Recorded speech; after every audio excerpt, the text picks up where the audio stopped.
Hey guys, Richard Blaine here. Thanks for stopping by my easy cooking channel tonight. I know I didn't make anything last week. I've gotten myself down to making 2 videos a month. You know, I need to relax a little bit. It's been a hectic schedule for the last year and a half. And recently I've been taking a lot of requests.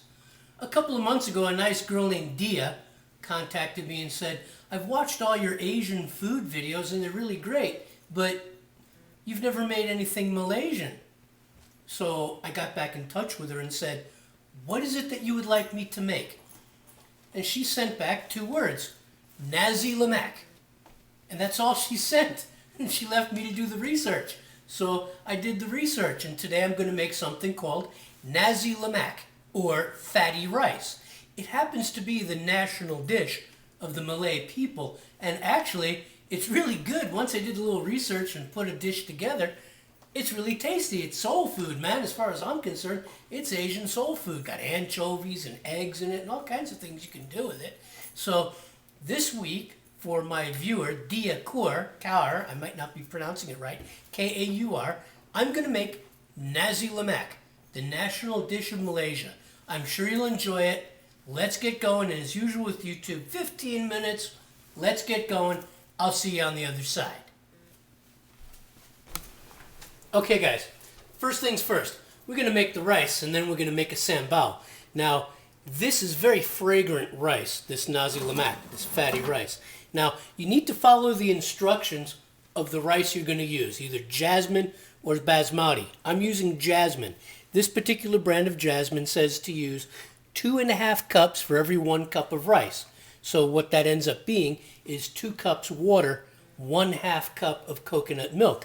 I have 2 cups of rice here. That's going to be 4 cups of water and 1 cup of coconut milk. Okay, it makes the best Nasi Lemak doing it this way. So there's the water, 4 cups of water, 1 cup of coconut milk. Okay, 1 cup of coconut milk. I'm going to turn the heat on. There we go. And I'm going to stir this together. Okay. Now usually you just use water to make most Asian rice dishes, but this Nasi Lemak rice is just fantastic. Probably the best tasting rice I've ever had in my life. Now, while this is coming up to heat, okay, I'm going to add some brown sugar. You could use palm sugar if you want. I have palm sugar in the house here, but it's hard as a rock and it's a pain in the ass to deal with. So I'm just going to use a little bit of brown sugar, and the sugar is optional, but it happens to bring out the flavors that I'm going to add into this rice. As well, I'm going to add some fresh ginger root. Okay, that's going to be removed when the rice is done. Okay, if you have a stalk of lemongrass, fantastic. If you don't, and you have some lemongrass powder, add some lemongrass powder. This makes the rice really fragrant, really delicious. About 1, maybe 2 teaspoons of lemongrass powder. Or if you happen to have a chunk of lemongrass stalk, bruise it up a little bit and put it in. The main component, and I had a hard time finding it in town, is this. This is called pandan leaves, or pandanus, or screw pine, and I had to go all over town to find this. Okay, this is the leaf that the Malay people put in this rice to impart the spicy, fragrant flavor to the rice. It's a long leaf. I have 3 medium leaves here tied into a knot, and that goes into the Nasi Lemak rice. And I'm going to bring this up to a boil, and then I'm going to turn it down to a simmer, and we'll be right back. Okay guys, the rice is at a boil, and now I'm going to add some salt. Okay, about a teaspoon of salt. Alright, teaspoon of salt. I'm going to give the rice a quick stir with that pandan leaf and the ginger in there. I'm going to reduce the heat to the lowest setting to allow it to simmer. And I'm going to put this rice on a back burner, and we're going to make some sambal. Okay guys, this here is the base of the sambal. In here, in this food processor, is red onion, shallot, garlic, ginger, a little bit of salt, and instead of roasted chili peppers like when I made nam prig, okay, these are soaked chili peppers. I have a combination of japones, arbol, and California chilies in here, and I'm going to blend this up in this processor, okay.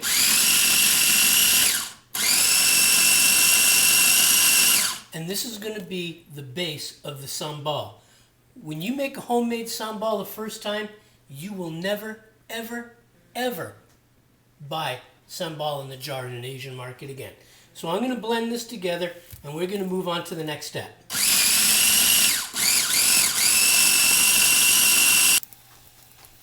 Okay guys, here we go. Here are the ingredients from the food processor. The homemade sambal, here are the chilies, the onion, garlic, shallot, okay, there we go. In a little oil, you can use vegetable oil, you can use peanut oil, doesn't matter, okay. You just want a high heat oil, okay. Now I'm going to saute these sambal ingredients, and I'm making a little extra. Okay. I'm going to saute these for about 10 minutes, get it to a nice reddish brown, and then I'm going to add some more ingredients to it. Okay guys, sambal's been cooking for about 10 minutes. It's gotten a little darker. Now I'm going to add some salt. Okay. About 2 teaspoons. Okay. Helps preserve. It helps preserve this sambal. It's very strong with the flavor of shallot and onion. So in goes the salt, and there's 2 tablespoons of brown sugar. Okay. This is going to get mixed in to alkalize the sambal, because the sambal has a lot of acid. The sugar will help to sweeten it just a little bit, cut the sharpness from the onion and the shallot and the garlic, and help to alkalize it. Now I'm going to cook it this way for about another 10 minutes, and then we're going to move on to the next step. Oh, it smells fantastic in here. Okay. Now, the next step, okay, the juice of a lime, actually a half of a lime,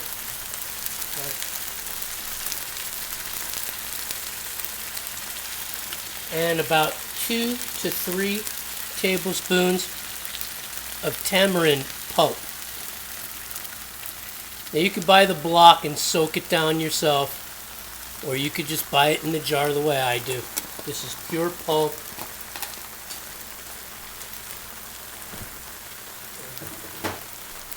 Pure pulp works every time. So we have lime, we have tamarind. Okay.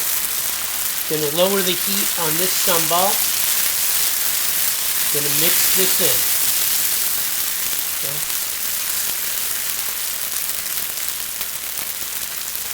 Okay. And we're going to put in some dried anchovies. Okay. This is one of the key ingredients to this sambal, is the dried anchovies. I rinse them off, clean them, you know, get any dust, excess salt off of it. Okay. We'll put these anchovies in there. I'm going to reduce this to a simmer and cook it for another few minutes. Those anchovies are going to soften up. This is delicious. It just smells so good in here. My neighbors go crazy whenever I do a video.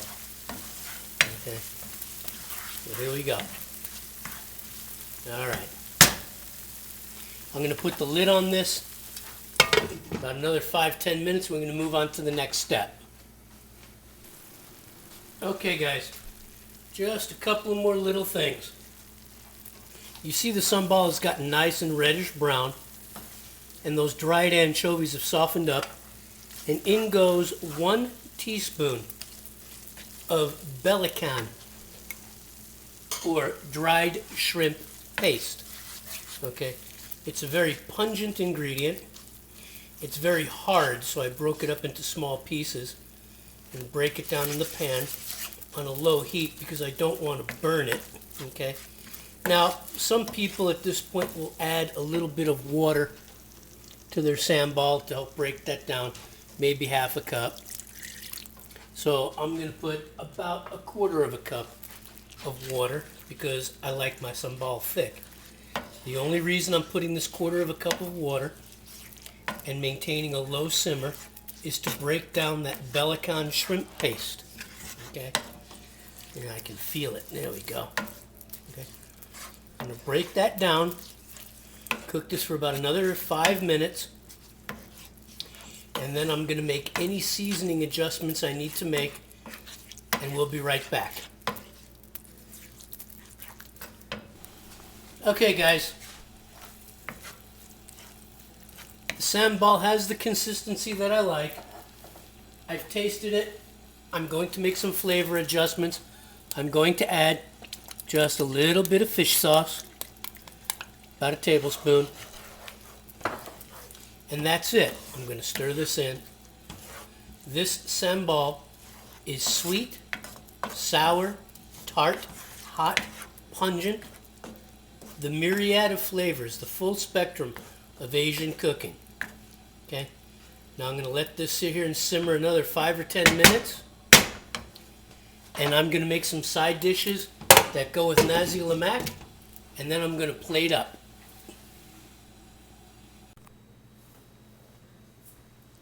Alright, there it is guys. Nasi Lemak. Oops, stray rice grain. Nasi Lemak, served on a banana leaf on a plate with some traditional ingredients.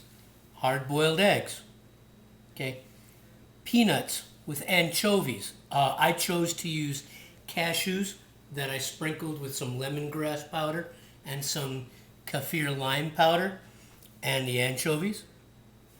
Sambal quail eggs, cucumber, and some grilled ono filet. Okay. There's the rice, it's nice and pungent, pandan leaves removed, and the sambal with anchovies. Nasi Lemak, the national dish of Malaysia. I want to thank my viewer Dia Kaur for suggesting I make this. It's delicious. You should try this, make it your own. I'm sure you'll love it as much as I do. I want to thank you for stopping by. I'll see you on the next video. Take care.